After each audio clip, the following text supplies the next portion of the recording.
Hello एडिटल्स, कैसे हो आप सभी? और कैसा चल रहा है आपका शिकार? मैं हूं विकास परसराम और मैं पढ़ाता हूं आपको मैथमेटिक्स। और हमेशा की तरह उन आकाश की ऊंचाइयों को हमेशा छूते रहना और इस मैथ का शिकार हमेशा करते रहना। जैसा कि आपको सभी को पता है कि मैं आपको पूरी की पूरी 11वीं 12वीं की मैथ पढ़ाने वाला हूं। आपको प्रश्नावली वाइज प्रश्नावलियों के सभी क्वेश्चन व सभी उदाहरण बिल्कुल एक एक क्वेश्चन करवाने वाला हूँ। एक भी क्वेश्चन नहीं छोड़ूंगा, क्योंकि मेरे को पता है कि यहाँ पर पढ़ने वाले सभी बच्चे होशियार नहीं है, कोई कमजोर भी है, कोई होशियार भी है। ठीक है।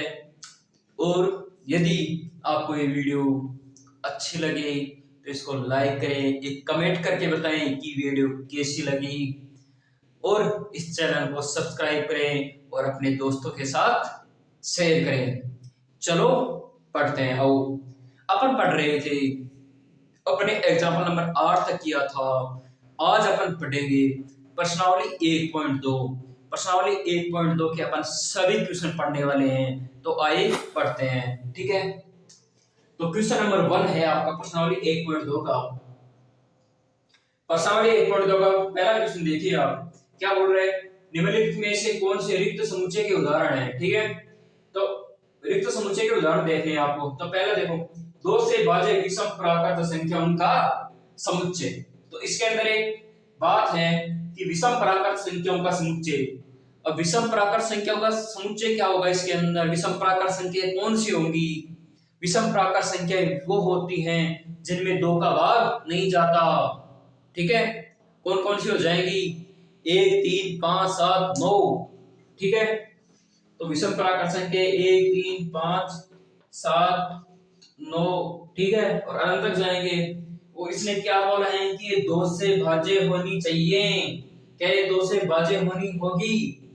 विषम संख्याएं कभी भी दो से विभाजित नहीं होती हैं।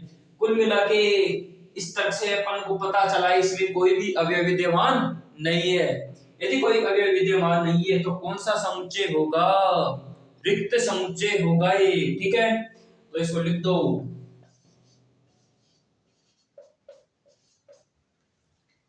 ठीक है। यह आपके समझाने के लिए था। आज सम अभाज्य संख्याओं का समुच्चय। सम अभाज्य संख्याओं का समुच्चय, तो इसमें देखो पहले तो अभाज्य संख्याओं का समुच्चय यानी कि अभाज्य संख्याएं देखनी है अपन को यहाँ पे। ठीक है। तो अभाज्य संख्याएं कौन कौन सी होती हैं यहाँ पे? अभाज्य संख्याएं 2, 3, 5, 7, 11, 13, यानी कि वो संख्याएं जो किसी से विभाजित नहीं होती हैं। ठीक है। तो 2, 3, 5, 7, 11 अनंत तक जाएंगे। इसने क्या बोला है कि अभाज्य संख्याओं में कौन सी संख्याएं लेनी है? सम सम अभाज्य। और हमेशा ध्यान रखना कि अभाज्य संख्याओं में सम अभाज्य संख्या केवल और केवल 2 होता है। मतलब कि 2 के अलावा कोई भी ऐसी संख्या नहीं होती जो सम हो। ठीक है। तो इसमें इसका जो समुच्चय बनेगा, समुच्चय में क्या आएगा? 2 आएगा। ठीक है। तो इसके अंदर मतलब एक अवयव विद्यमान है तो ये रिक्त समुच्चय नहीं होगा। ठीक है। तो रिक्त समुच्चय नहीं है, तो रिक्त समुच्चय नहीं है। आगे चलो, इस थर्ड में चलो। अक्ष सब्जेक्ट अक्ष एक प्राकृत संख्या है, यानी कि अक्ष एक पर कोई प्राकृत संख्या दी हुई है और बोला है कि अक्ष 5 से तो छोटी है और 7 से बड़ी है। देखिए, जो संख्या हमारे अक्ष कोई संख्या है, जब कोई अक्ष संख्या 5 से छोटी है तो 5 से छोटी रहेगी। ठीक है। और इसने उस अक्ष संख्या को 7 से बड़ी बता दी। देखो, इसे एक ही कथन होना चाहिए था। यदि कोई संख्या 5 से छोटी, वो 5 से छोटी ही होगी, वो 7 से बड़ी नहीं होगी। ठीक है। मतलब कुल मिला के इस तरह के हिसाब से यहाँ पे कोई भी अवयव विद्यमान नहीं है। ये सब फालतू बकवास है आपको उलझाने के लिए इसने एक लैंग्वेज अटपटी सी लिख दी, ठीक है। और मैंने आपको समझा ही दिया कि यदि कोई संख्या 5 से छोटी है तो वो 5 से छोटी ही रहेगी, ठीक है, वो 7 से बड़ी नहीं होगी, ठीक है। तो ये कौन सा समुच्चय हो गया? रिक्त समुच्चय, क्योंकि इसमें कोई भी अवयव नहीं है।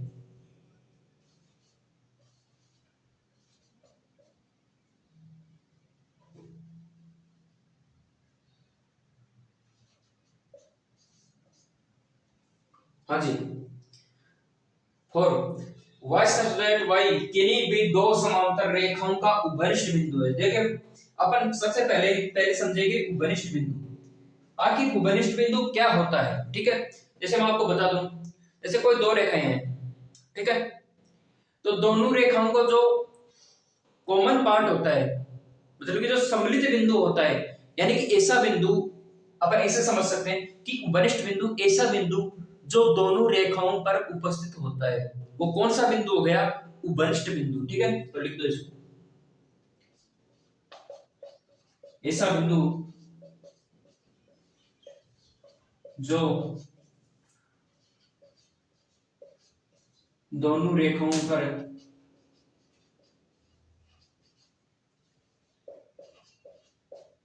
स्थित होता है।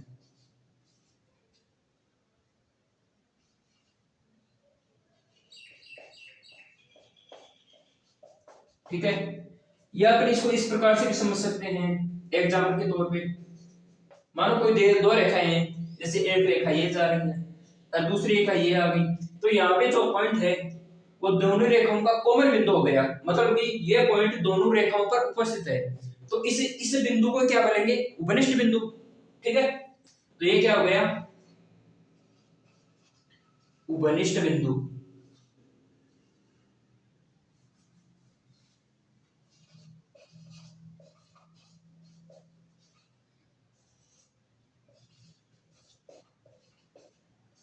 तो ये क्या हो गया? उपनिष्ठ बिंदु, ठीक है।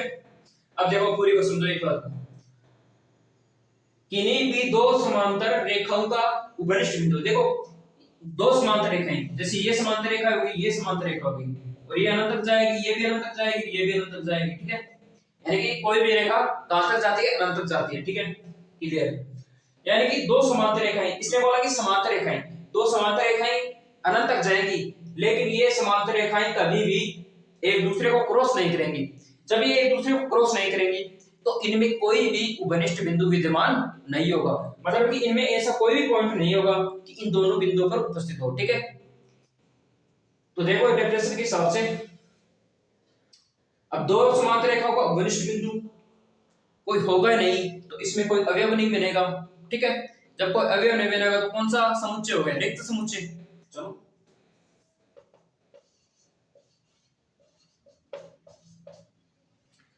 चलो चलते हैं आगे। आप इस स्क्रीनशॉट ले लीजिएगा एक बार। हाँ जी, अब चलते हैं क्वेश्चन नंबर 2 पर। हाँ जी, क्वेश्चन नंबर 2। तो क्वेश्चन नंबर 2 है आपका, निम्नलिखित समुच्चय में से कौन परिमित है, कौन अपरिमित है, ठीक है। इसमें पहला देखो, वर्ष के महीनों का समुच्चय। देखिए आपके जो वर्ष के महीने आते हैं ना, वो वर्ष के महीने कौन कौन से हो गए? जनवरी हो गई, फरवरी, मार्च, अप्रैल, मई और दिसंबर तक चलेगा इसके अंदर, ठीक है। यानी कि इसमें अवयव क्या है? फिक्स है। जब अवयव फिक्स होंगे तो कौन सा समुच्चय होगा? परिमित। तो लिख दो,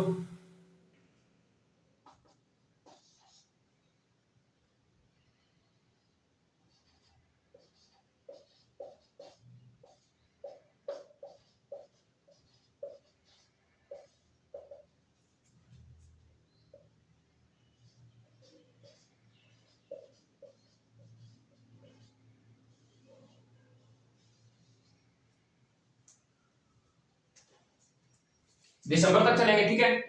और कौन सा समुच्चय हो जाएगा ये? परिमित। दिसंबर फिक्स कर दिया इसने कि दिसंबर तक ही है, जो फिक्स हो गया वो परिमित। ओके, अवयव कितने होंगे इसमें? 12। जनवरी, फरवरी, मार्च, अप्रैल, दिसंबर तक 12 महीने, 12 अवयव, ठीक है। चलो सेकंड देखो, 1 2 3 और डैश डैश अंक, यानी कि ये क्या है? प्राकृत संख्याओं का समुच्चय है कि नहीं है? क्योंकि प्राकृत संख्या 1 से स्टार्ट होकर कहां तक जाती है, अनंत तक जाती है। अब देखो, यदि प्राकृत संख्या अनंत तक जा रही है मतलब कि इसके अंदर अनंत अवयव हैं। अवयव फिक्स नहीं है, अवयव की कोई लिमिटेशन नहीं है, ठीक है। यदि अवयव अनंत तक जा रहे हैं तो कौन सा समुच्चय होगा, अपरिमित। लिख दो, तो कौन सा समुच्चय बन जाएगा, अपरिमित।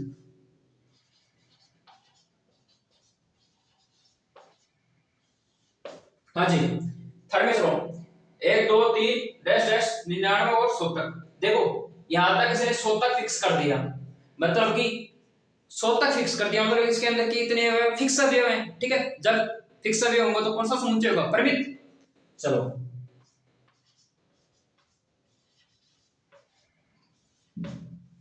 हाँ जी, फोर्थ, 100 से बड़े धन पूर्णांकों का समुच्चय। अब देखो, अब इसने बोला है कि पूर्णांक होने चाहिए, पूर्णांक में क्या क्या होना चाहिए, धनात्मक पूर्णांक होने चाहिए, ये इसने बोला है, ठीक है। अब 100 से बड़े धन पूर्णांक, तो 100 से बड़े जस्ट 100 से बड़े 101 102 103 और ये कहां तक जाएंगे, अनंत तक जाएंगे, ठीक है। मतलब कि इसके अंदर अनंत अवयव होंगे और अनंत अवयव अवयव होंगे, मतलब कि कौन सा समुच्चय, अपरिमित।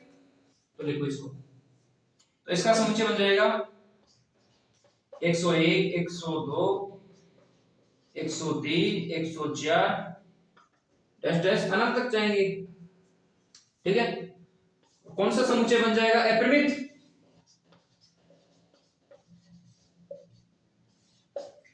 फाइव में चलो, 99 से छोटे अभाज्य पूर्णांकों का समुच्चय।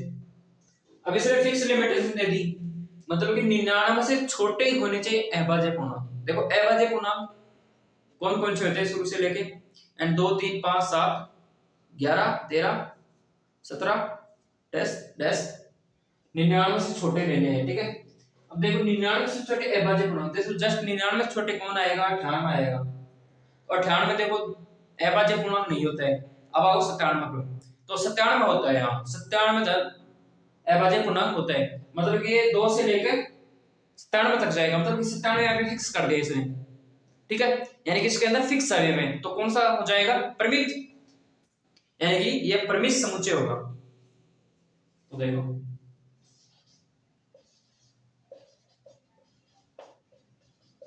2 3 5 7 और ये 97 तक जाएगा, और समुच्चय कौन सा हो जाएगा, ये परिमित,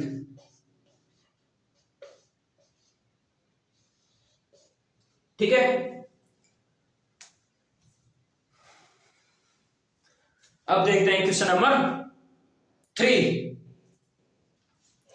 हाँ जी, अपन देखेंगे क्वेश्चन नंबर 3।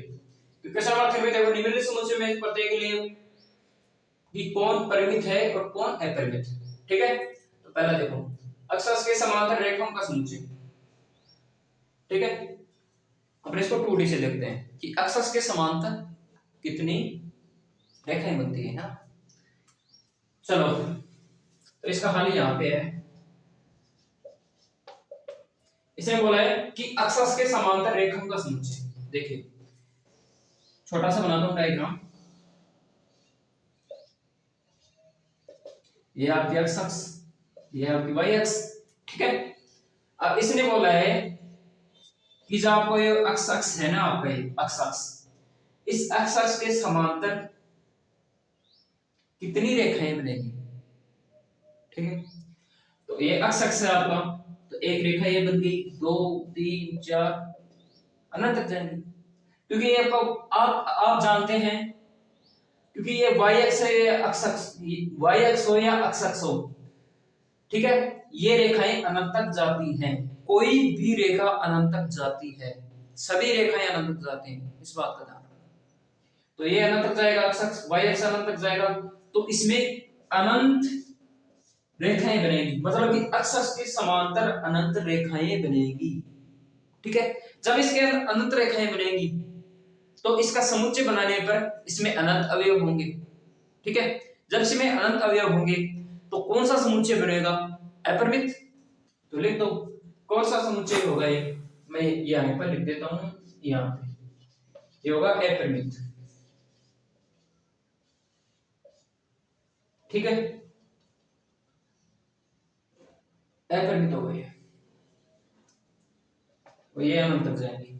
सेकंड देखो, अंग्रेजी वर्णमाला के अक्षरों का समुच्चय। अब अंग्रेजी वर्णमाला में अक्षर कौन कौन से होते हैं? इसमें स्वर और व्यंजन दोनों ही आ गए वर्णमाला में, तो A B C D E F G और जेड तक चलेंगे, मतलब कि कुल टोटल अवयव कितने होंगे? 26। और वैसे ही फिक्स रहेगा कि कहां तक है? जेड तक। अब ये फिक्स है, अब फिक्स है तो समुच्चय परिमित।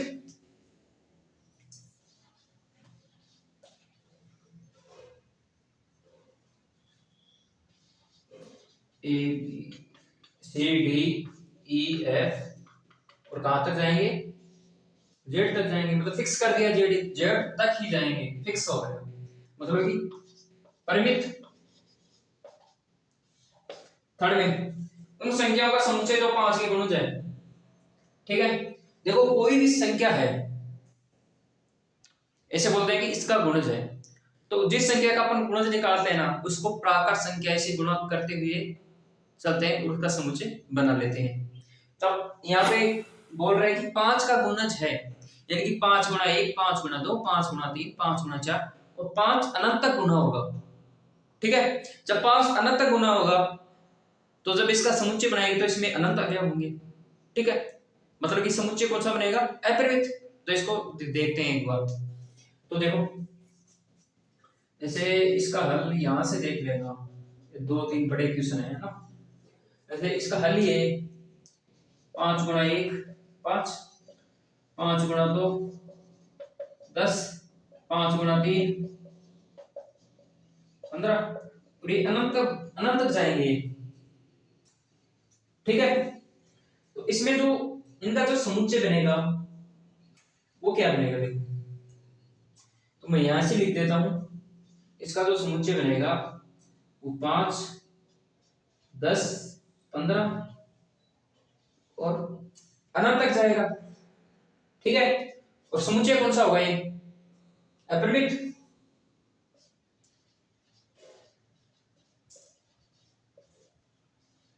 क्योंकि अनंत अवयव होंगे इसके अंदर, आपको पता ही है, अपरिमित आ जाएगा। हाँ जी, फोर्थ में चलो। फोर्थ बोल रहे हैं पृथ्वी पर रहने वाले जानवरों का समुच्चय। देखो वैसे तो अपन इसको किसी सिंपल रूप से पूछें तो स्टूडेंट्स को क्या होता है, पता नहीं होता है। जब अपन पूछे कि जानवरों का समुच्चय बताओ, कौन सा समुच्चय होगा, तो स्टूडेंट बोलेगा अपरिमित होगा। अपन पूछते हैं क्यों, तो बोलेंगे सर जानवर के भी, जानवर तो अनंत है, बहुत घूमते हैं। लेकिन मैं बता दूं, यहाँ पे जानवरों का समुच्चय मतलब कि यहाँ पे जानवरों का समुच्चय का मतलब यहाँ पर गया, मतलब ये जानवरों की प्रजातियों की बात कर रहा है।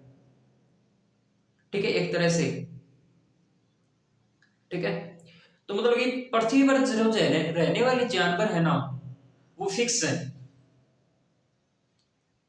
ठीक है, तो आज से ध्यान रख लेना कि पृथ्वी पर रहने वाले जानवर फिक्स हैं, मतलब कि पृथ्वी पर रहने वाले जानवरों का समुच्चय कौन सा समुच्चय हो गया? परिमित। तो इसमें कौन सा समुच्चय आएगा? परिमित आएगा, ये ध्यान में रख लेना। वैसे आप साइंस वाले आस्तर से पूछना कि पृथ्वी पर रहने वाले जानवर फिक्स हैं नहीं है, वो बता देंगे आपको, है ना। तो मैं बता देता हूँ, पृथ्वी पर रहने वाले जानवर क्या है? फिक्स है, इसलिए कौन सा समुच्चय हो गया? परिमित। ये आप ध्यान में रख लेना इससे स्पेशल रूप से। हाँ जी, फाइव में जो मूल बिंदु 0 0 से होकर जाने वाले वर्तों का समुच्चय। देखो मैं यहां से बना देता हूं इसको भी। देखो छोटा सा डायग्राम बनाऊंगा, उस कोने में बना देते हैं, वहां से फटाफट जाएगा थोड़ा सा। इसे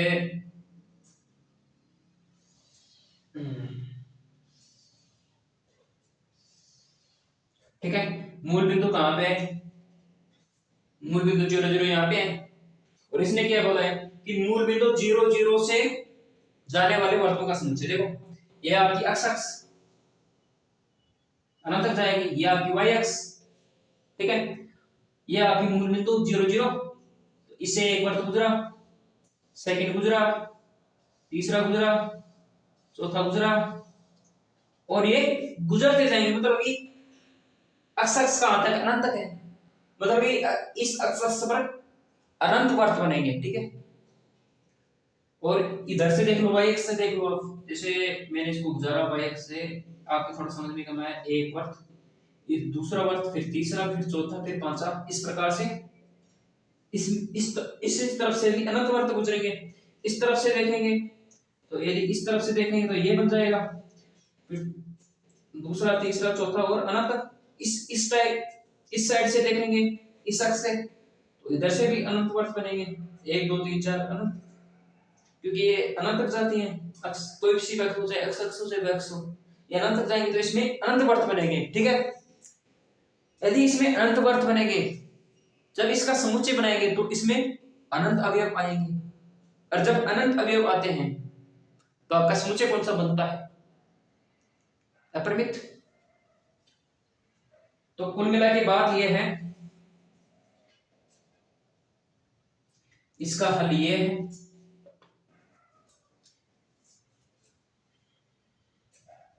आप ये डायग्राम थोड़ा सा सुथरा सा बना लेना ना। चलो मैं बना ही देता हूं एक बार।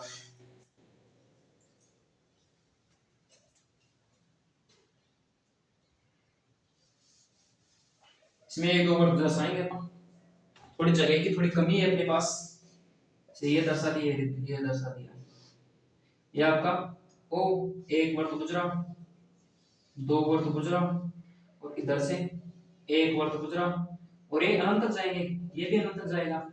ये आपकी अक्ष अक्ष, आप लिख लेना सही से, ये आपकी वाई अक्ष,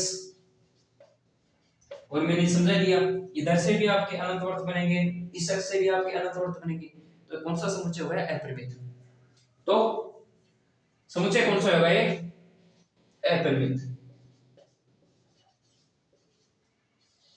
हाँ जी, स्क्रीनशॉट ले लीजिए। अब अपन चलेंगे क्वेश्चन नंबर 4 पर। हाँ जी, क्वेश्चन नंबर 4, निम्नलिखित में बताइए कि a बराबर b है अथवा नहीं है, ठीक है।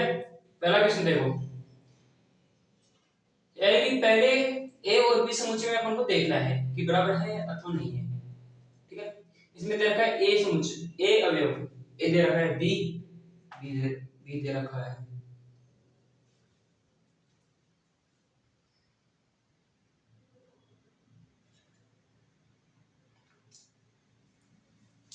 हाँ जी। क्वेश्चन नंबर 4, क्वेश्चन नंबर 4 में बोला है अपन को निम्नलिखित में बताइए कि a बराबर b है अथवा नहीं है, ठीक है।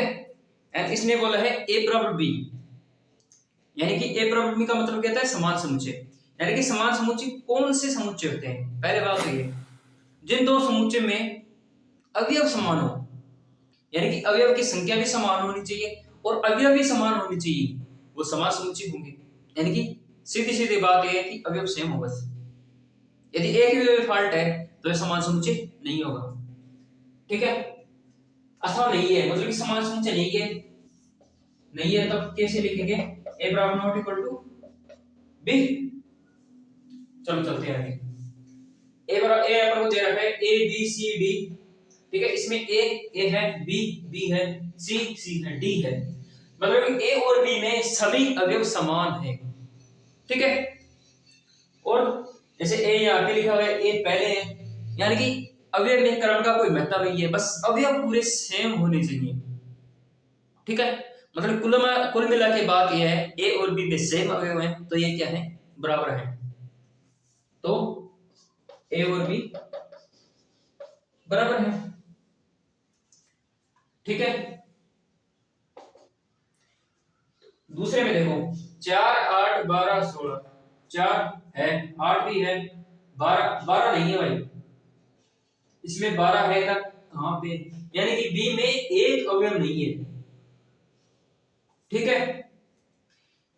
जब एक भी अवयव नहीं है तो आपको पता ही है समान समुच्चय नहीं है, मतलब कि a बराबर नॉट इक्वल टू b, ठीक है।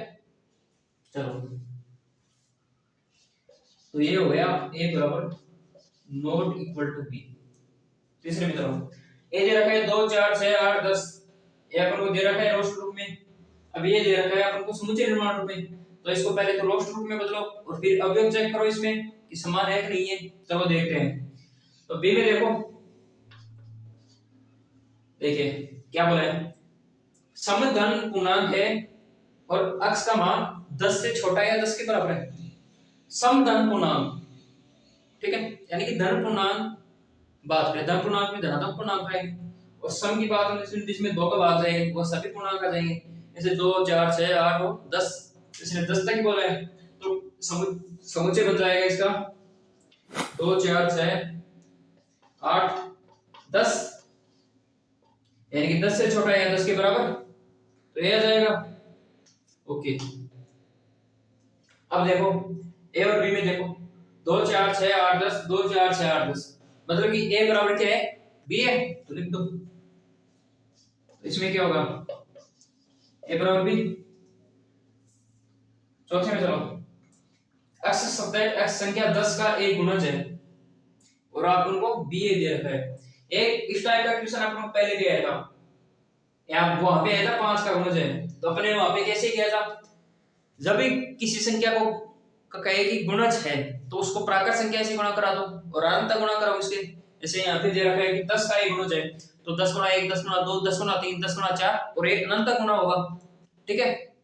देखो तो देखो यहाँ पे लिख देता हूँ, जैसे इसने बोला है 10 का गुणा 10 गुणा 1 10 गुणा 2 10 गुणा 3 10 20 30 और यहाँ एक कहां तक जाएंगे, अनंत तक जाएंगे।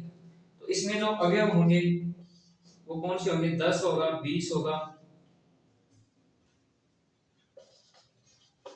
30 होगा 40 होगा, 10 गुणा 4 40 और एक कहां तक जाएंगे, अनंत तक जाएंगे, ठीक है। अब ए समुच्चय ये हो गया और बी समुच्चय ये हो गया। अब देखो इनमें समान अवयव है नहीं है, देखो 10 है 20 है, इसमें 15 है, इसमें 15 नहीं है, इसमें 20 है 20 है, इसमें 25 है, इसमें 25 नहीं है, मतलब कि दोनों समुच्चय में अवयव समान नहीं है। तो कौन सा समुच्चय है, असमान समुच्चय हो जाएगा, यानी कि समान समुच्चय नहीं है, ठीक है।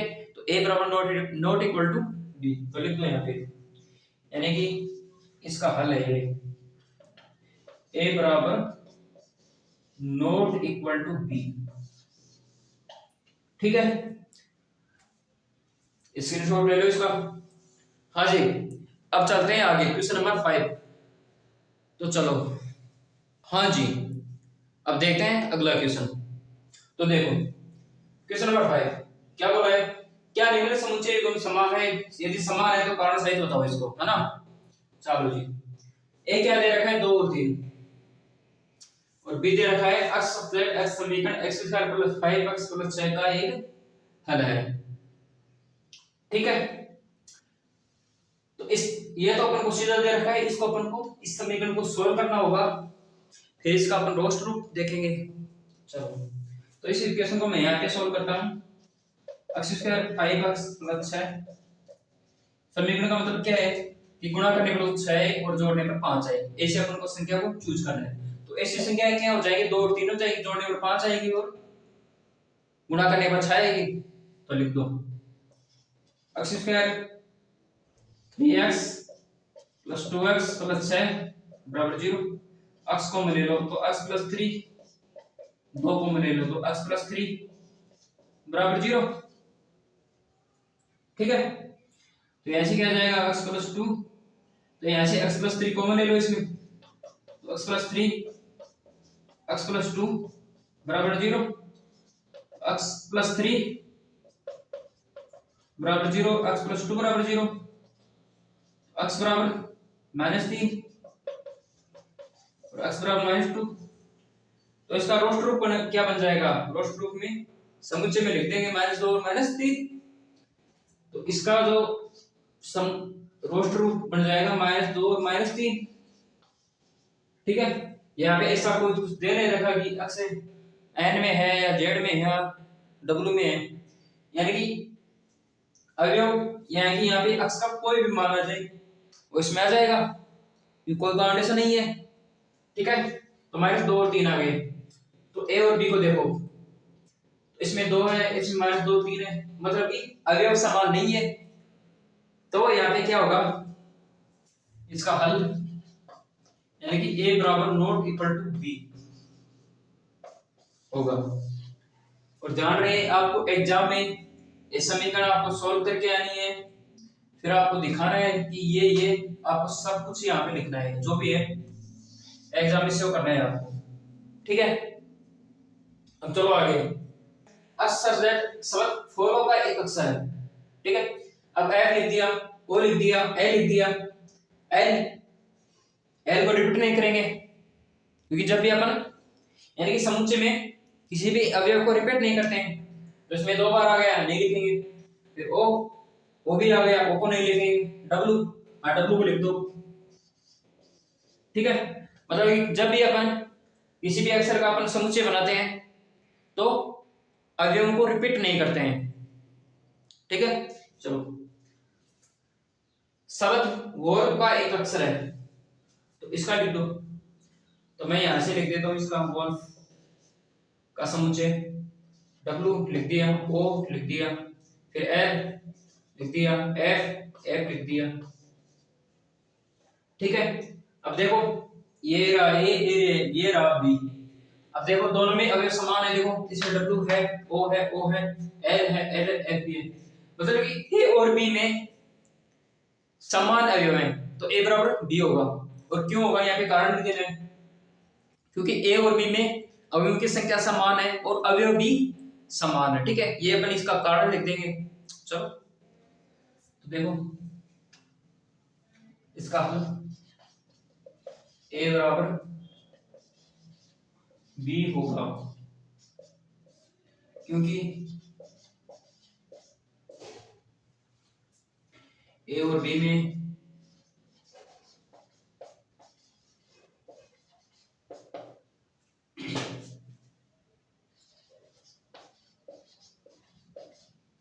अवयवों की संख्या